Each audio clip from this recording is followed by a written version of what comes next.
Bonjour à tous mes chers étudiants, dans cette vidéo je vais vous présenter la correction de l'examen Introduction à l'ingénierie des matériaux, session décembre 2020. Pour la classe de la première année Mastec à l'École nationale d'ingénieurs de Sousse. Avant de passer à la correction, je vous demande de télécharger l'examen. Il suffit de consulter le site slimfuchen.wordpress.com. Passez à l'article 12 intitulé « L'ingénierie et la technologie des matériaux » qui comprend deux parties. La première est réservée à l'introduction à l'ingénierie des matériaux et la deuxième partie est réservée au choix des matériaux pour les applications industrielles. Alors, passez par la suite à la partie des examens et téléchargez l'examen décembre 2020. Vous pouvez aussi me suivre directement sur ma chaîne YouTube Slimfuchen et regarder toutes les vidéos relatives aux cours et examens en consultant la playlist matériaux. L'examen comporte trois parties indépendantes. L'exercice 1 sur 8 points, l'exercice 2 sur 7 points et l'exercice 3 sur 5 points. Exercice 1. La science des matériaux repose sur la relation entre les propriétés, la morphologie structurale et la mise en œuvre des matériaux qui constituent les objets qui nous entourent. Les matériaux tels que les métaux, les polymères, les semi-conducteurs, des céramiques, des composites.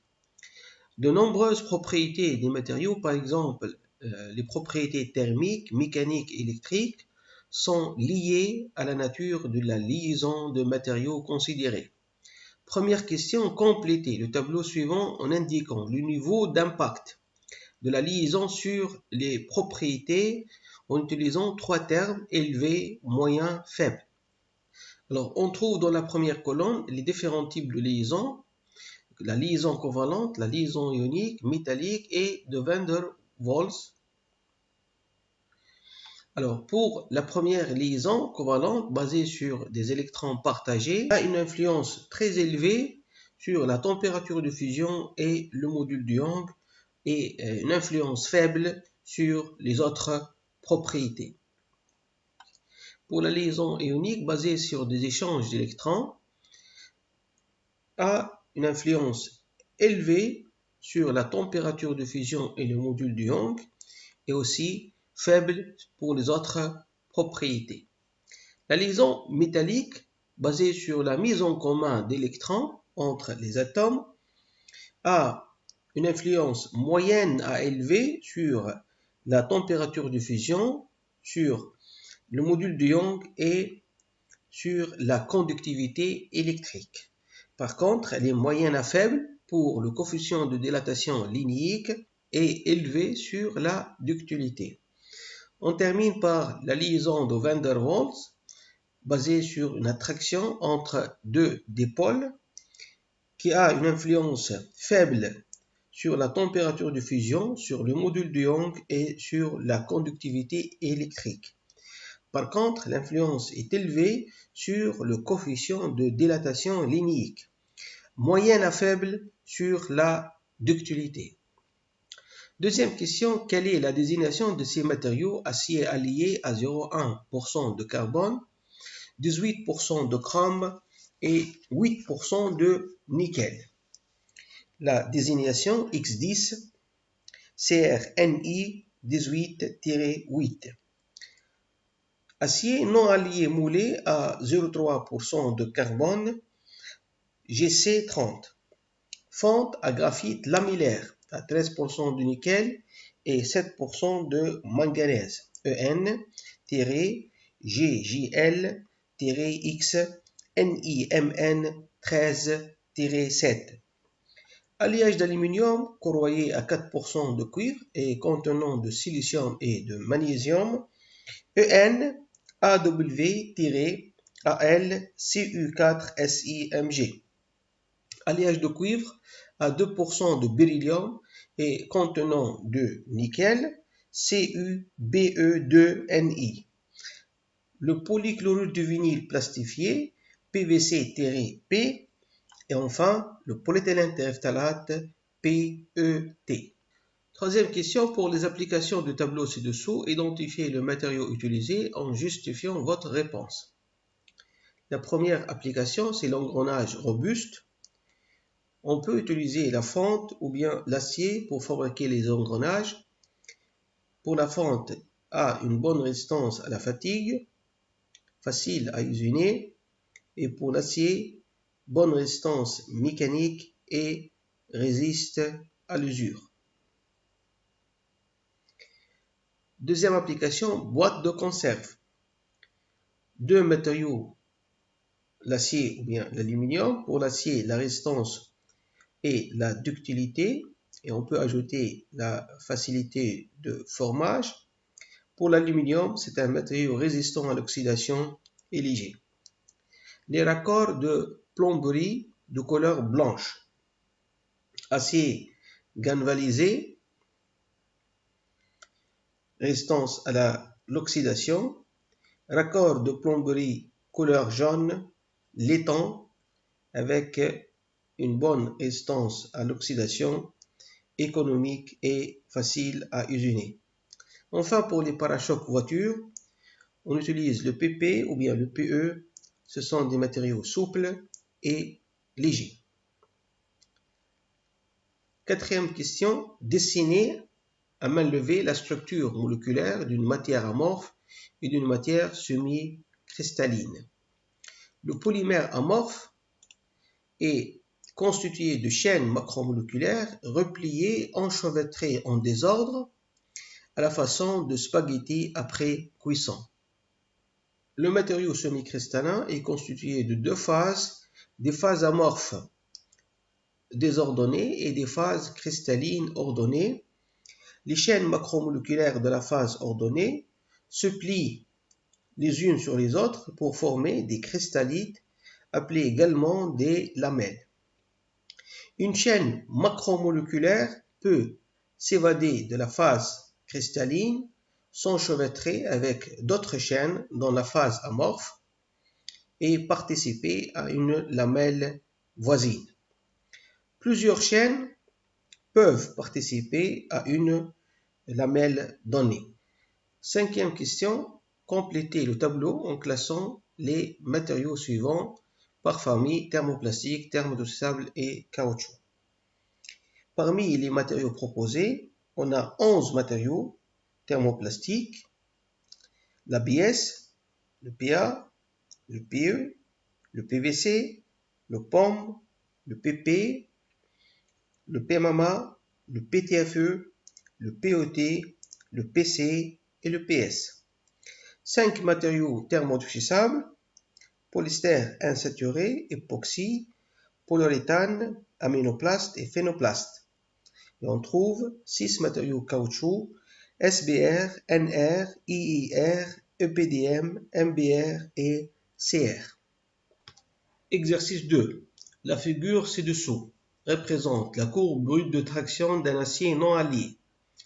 Les probettes de section circulaire. A. Un rayon initial R0 est égal à 10 mm et une longueur initiale est égale à L0, 92 mm. La figure montre la force en newton en fonction de ΔL en millimètres. Première question. Calculez les contraintes sigma et la déformation epsilon nominale au point A, B, C.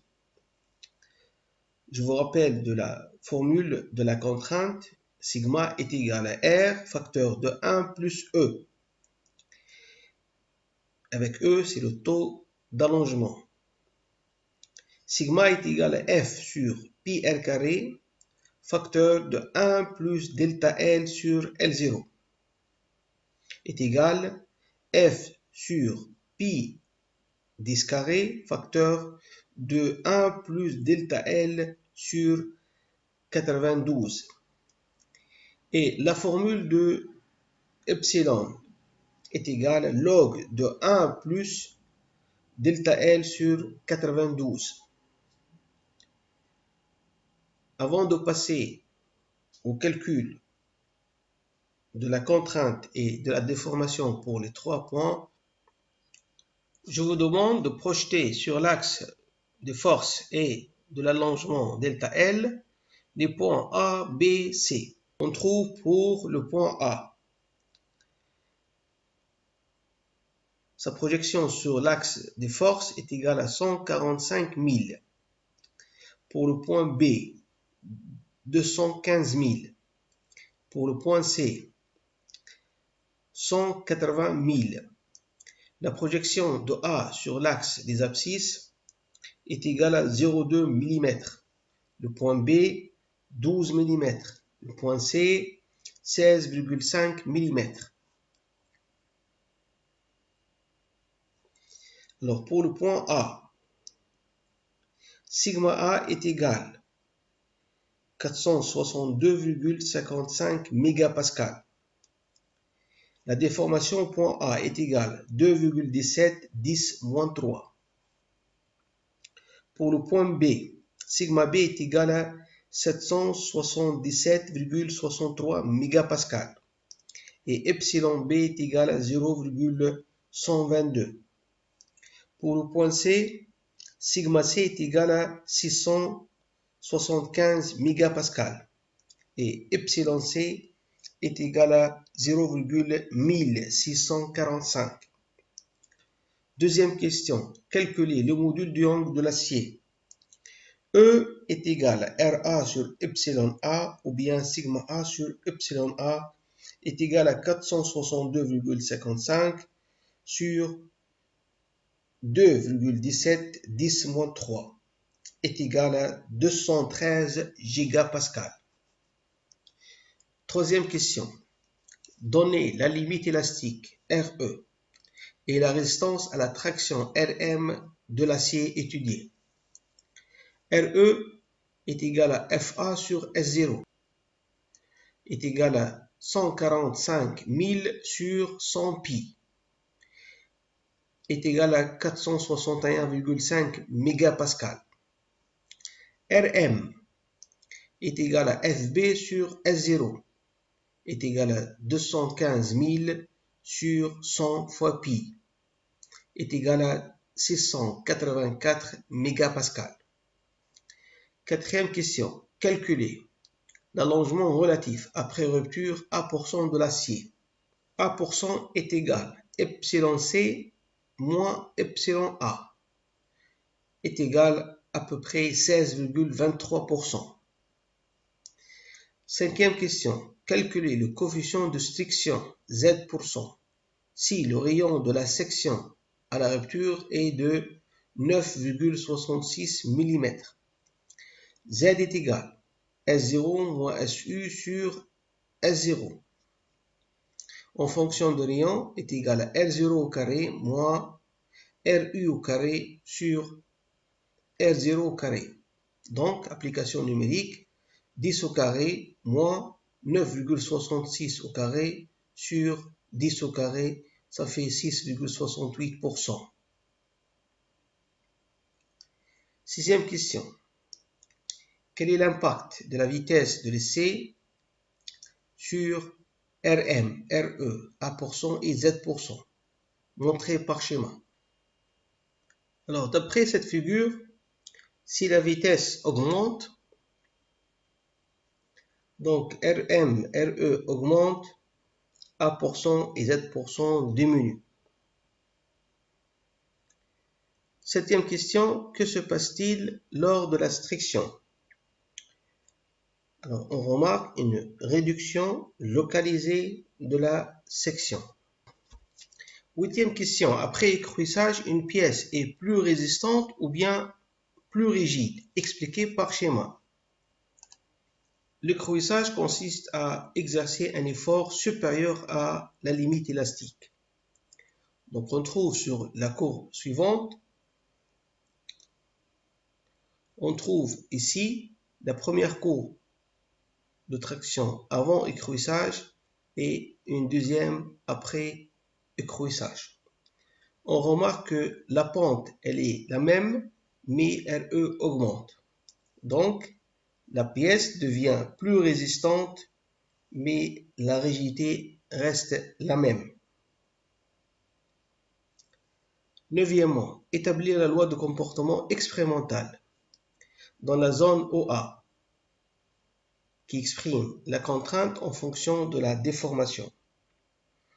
Dans la zone OA, on a un comportement linéaire, élastique, donc on va adopter la loi de Hooke qui dit que la contrainte est égale à module de Young fois epsilon. Donc la contrainte est égale à 213 000 fois epsilon. Deuxièmement, établir la loi de comportement expérimental dans la zone AB. Entre A et B, le matériau a un comportement parabolique. La loi de comportement pour la forme parabolique peut s'écrire sous la forme suivante. Sigma est égal à K fois epsilon exposant n plus sigma 0. On va prendre pour les aciers, sigma 0 est égal à 0. Donc la loi devient sigma est égal à K fois epsilon exposant n. Pour chercher K et n, il suffit de passer cette formule à l'échelle logarithmique. On peut utiliser la forme de log de sigma est égal à A constante fois log de epsilon plus une constante B. Donc A et B, les deux points, appartiennent à la droite d'équation y est égal à ax plus b.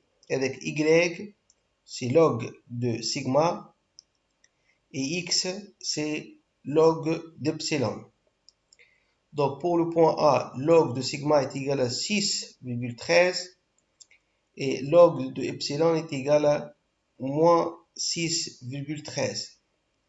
Pour le point B, log de sigma est égal à 6,65 et log d'epsilon est égal à moins 2,09. Ces valeurs permettent de déterminer la constante A de l'équation y est égal à x plus b qui est égal à 0,1275 qui est égal à n de la loi de comportement sigma est égal à k fois epsilon n. Et ça permet aussi de déterminer B. B est égal à 6,91 de l'équation y est égal à x plus b qui est égal aussi log de k à partir de l'équation sigma est égal à k epsilon n. La loi de comportement sigma est égal à k fois epsilon exposant n. Après le calcul des constantes k et n, la loi devient sigma est égal à 1004 fois epsilon exposant 0,127. Une remarque, c'est que ces valeurs sont approximatives. Pour avoir des valeurs correctes, il faut prendre plusieurs points de la courbe AB et passer à l'échelle logarithmique, tracer une droite linéaire et déterminer les constantes de cette droite. Un client exige pour le matériau étudié allié une résistance maximale est égale à 1350 mégapascales. Décrire le cycle thermique nécessaire en détail, indiquer la température de chauffage, le temps de maintien de chaque traitement et schématiser le cycle thermique. À partir du diagramme de revenu qui représente l'évolution de Rmax et Re, la résilience est le A% en fonction de la température du revenu après trempe. Le cycle thermique comprend une trempe à l'huile à 875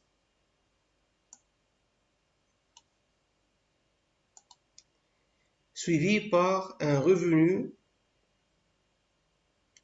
à 500 degrés refroidi à l'air libre en projetant la valeur 1350 sur la courbe Rmax, puis une projection orthogonale, ça va donner une température de revenu est égale à 500 degrés. Exercice 3. La figure suivante schématise le diagramme de phase à l'équilibre du système binaire plomb-étain. Première question, énumérer les différents domaines et les différentes phases de ce diagramme. Le diagramme montre 3 domaines monophasés, alpha, bêta et L liquide, et 3 domaines biphasés, alpha plus L, alpha plus bêta, bêta plus L, et un domaine triphasé, représenté par la ligne horizontale sur laquelle on trouve la phase alpha, la phase bêta et la phase L en équilibre. Deuxième question. Que signifie alpha et bêta? Alpha, c'est une solution solide d'insertion de l'étain dans le plomb. Bêta, c'est une solution solide d'insertion de plomb dans l'étain. Troisième question. Donnez la nature des phases présentes. L, c'est liquide. Alpha, bêta se trouve à l'état solide. Quatrième question. Retracez en rouge la ligne de Lucudus et en vert la ligne de Solidus. La ligne de Lucudus, c'est la ligne au-dessus de laquelle l'alliage se trouve à l'état liquide. Donc, on va retracer sur la courbe en haut. Pour le Solidus, c'est la courbe au-dessous de laquelle l'alliage se trouve à l'état solide. Et entre le Lucudus et le Solidus, on a des alliages mixtes entre phase solide et phase liquide. Cinquième question. Déterminer les températures de fusion de plomb et de l'étain à partir du diagramme de phase à l'équilibre plomb-étain. Donc sur la première verticale, on peut déterminer le point de fusion de plomb. Et sur la dernière verticale, on peut déterminer la température de fusion de l'étain. Donc, on a température de fusion de plomb est égale à 327 degrés et la température de fusion de l'étain est égale à 232 degrés. Pour le domaine triphasé, identifier les différentes phases du domaine triphasé, écrire l'équation d'équilibre et donner son nom. Les phases présentes sont alpha, bêta, L. L est en équilibre avec alpha plus bêta. Le nom de l'équation d'équilibre, c'est une transformation eutectique, puisqu'on a deux phases solides et une phase liquide. Septième question, dans le cas d'un alliage contenant 70% massif de plomb à 184 degrés, c'est-à-dire sur le diagramme 30% d'étain et la température est égale à 184, c'est-à-dire légèrement supérieure à la ligne horizontale. Le point constitutif de l'alliage se trouve dans le domaine alpha plus L avec T est égal à 184 degrés et X est égal à 30%. Première question, quelle est la composition chimique des phases? En appliquant la règle de l'horizontale, pour appliquer cette règle, il faut projeter l'intersection de la droite de température avec les limites de domaine. On trouve x1 est égal à 18,3 et x2 est égal à 61,9. Donc pour la phase alpha, le pourcentage des temps Sn est égal à x1 est égal à 18,3% et le pourcentage de plomb est égal à 100 moins 18,3, ça fait 81,7%. Et pour la phase liquide, le pourcentage d'étain Sn est égal à x2 est égal à 61,9% et le pourcentage de plomb 100 moins 61,9, ça fait 38,1%. Question B, calculer la quantité relative de chaque phase présente en fraction de masse. Dans ce cas, on va appliquer la règle des segments inverses. Pour la phase alpha, la fraction massique Y alpha est égale 61,9 moins 30 sur 61,9 moins 18,3, ça fait 73%. Et la fraction massique de la phase liquide est égale à 30 moins 18,3 sur 61,9 moins 18,3, ça fait 27%. Donc pour la phase alpha qui se trouve à gauche, on va prendre le segment inverse entre le point 61,9 et le x est égal à 30% sur le segment total 61,9 moins 18,3. Pour la phase liquide qui se trouve à droite de segment, dans ce cas, on va prendre le segment inverse, c'est-à-dire la distance entre 30 moins 18,3 sur le segment total, c'est-à-dire 61,9 moins 18,3.